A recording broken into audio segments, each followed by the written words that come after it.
Essa questão de nerd, eu vi no meio do verbete, e eu vejo que existe já um preconceito contra o nerd, que antigamente tinha outro nome, agora continua, né? CDF, etc. Sempre, e inclusive em filmes americanos, sempre está aparecendo, né? Preconceito contra o nerd. E o que vai contra tudo isso aqui da indexologia de vocês. Não, mas o nerd é uma boa classificação que os americanos dão para esses caras que são muito fissurados em computação, não é isso? Começou tudo por aí. É mais de computação, mas eu estou estendendo aqui. Eu acho bacana o nerd. O nerd, estão falando mais de computação, mas estou estendendo essa questão para todo mundo que se empenha. Mas olha, é melhor do que aquelas outras palavras que eles usam, né? Mas não é o termo em si. Eu não vou falar aqui em inglês, mas tem várias, né? Tem vários, inclusive. É melhor o nerd do que aquilo. Aquele negócio que fala de... mas aqui, sabe como é que é? Para-choque traseiro, etc. Em inglês. Agora, que eu já... fala de computação, mas por aí todo mundo que estuda, inclusive em filme americano, independente de computação, me chamam de nerd. Mas aqui a pessoa que se empenha bastante, e vocês, por exemplo, têm que ir nesse contrafluxo. Eu gostaria que você analisasse isso. Você quer falar? Fala aí alguma coisa. No final da sua pergunta eu não entendi. Você falou...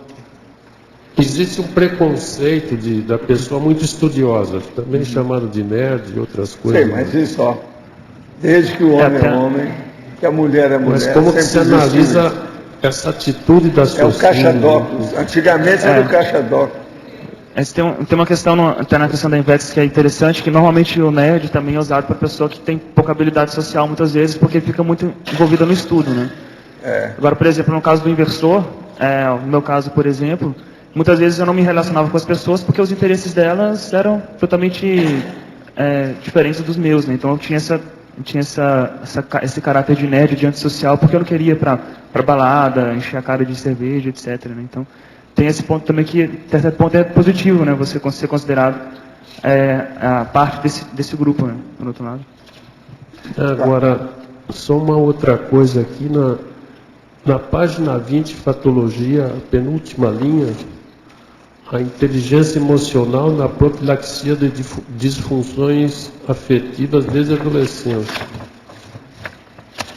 Por isso que aprofundasse mais essa questão de inteligência emocional, coisa da psicologia. A inteligência emocional nas disfunções. A inteligência emocional é uma das coisas mais difíceis que tem, mais raras aqui, né, na humanidade atual.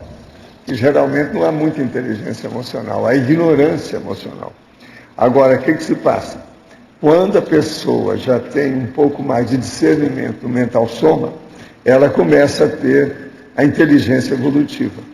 A inteligência evolutiva abocanha essa inteligência emocional, ultrapassa isso aí com discernimento.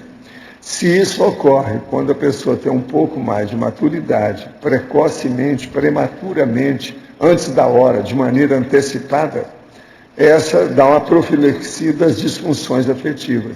Eu, por exemplo, com tudo quanto é moça, mulher, mãe das moças que queria casar, fazer meu casamento, um milhão de coisas, eu nunca arranjei aborto com mulher nenhuma, nunca tive nada disso. Isso aí por quê? Porque eu levava o negócio a sério. E outra coisa, a minha época não tinha essa liberalidade de costumes e essa, vamos dizer, processo sexual do jeito que tem. Hoje, era muito mais difícil a vivência de um rapaz, ainda mais eu no meio de milhares de estudantes, tudo quanto é jeito. Vocês já viram os trabalhos que eu tive. É tanto que foram perguntar isso para todo mundo que me conhecia lá de Uberaba agora nessa viagem, inclusive para a Dalva. Foram perguntar como é que ele era com as moças no negócio. Aí ela foi, abriu o jogo, porque ela viu muita coisa que aconteceu comigo. Ela é mais velha do que eu. Essa inteligência emocional é coisa da psicologia, né? Mas seria assim usar a emoção, vamos dizer assim... Não, eles querem mostrar a inteligência emocional, mas veja, a inteligência emocional é aquele instinto do sub-humano que melhorou, né? A pessoa que já está consciente com autolucidez sobre o assunto. Agora, o que me interessa aí, que eu gosto de bater na história, é falar sobre o autodiscernimento do mental soma, a parte intelectiva, porque isso aí sobrepaira, ultrapassa aquilo que chama em inglês o overcome, aquilo ultrapassa esse processo. Então, o problema da emoção fica secundário. Ele não morre, mas agora a pessoa caminha mais para um processo de, vamos dizer, sentimento elevado. Já não tem aquelas emoções de fim de semana. Aquele negócio, por exemplo, os processos de contatos sexuais, por exemplo, das americanas. Vão ter uma aventura de fim de semana, depois nem olha para a cara do cara com quem ela esteve, na cama, a noite inteira. Isso tudo tem muito. Então, mas... Isso tudo é emoção de bicho. Isso aí é que falta inteligência emocional, no caso desse. Inteligência emocional, afetiva e sexual. Porque na concepção da conscienciologia eu conheço, porque aí seria o emocional sendo, vamos dizer assim, comandado pelo discernimento, uma superação. Agora, se for da psicologia, que eu não entendo nada de psicologia, o que eles diriam? Porque aqui talvez fosse o caso de botar alguma coisa relacionada à conscienciologia, não sei. Pois mas aqui o caminho que nós estamos falando é justamente isso. Agora, o que eu chamo a atenção é isso. O que interessa é a inteligência evolutiva, ou seja, a pessoa saber qual é o arcabouço técnico da evolução dela mesma, da consciência em si. Isso aí é que nós achamos tão importante na história. Com isso, a parte de bicho, a parte instintual, ou seja, a vida vegetativa da pessoa, esse negócio do umbilico chakra que é bloqueado, acaba com isso. Então, por exemplo, você quer saber se uma pessoa ela tem algum desenvolvimento parapsíquico, não precisa de muita coisa não. Você chega e só põe a mão perto do umbilico chakra e vê se ele está bloqueado. Se você tiver a sensação de bloqueio, a pessoa não tem desenvolvimento parapsíquico.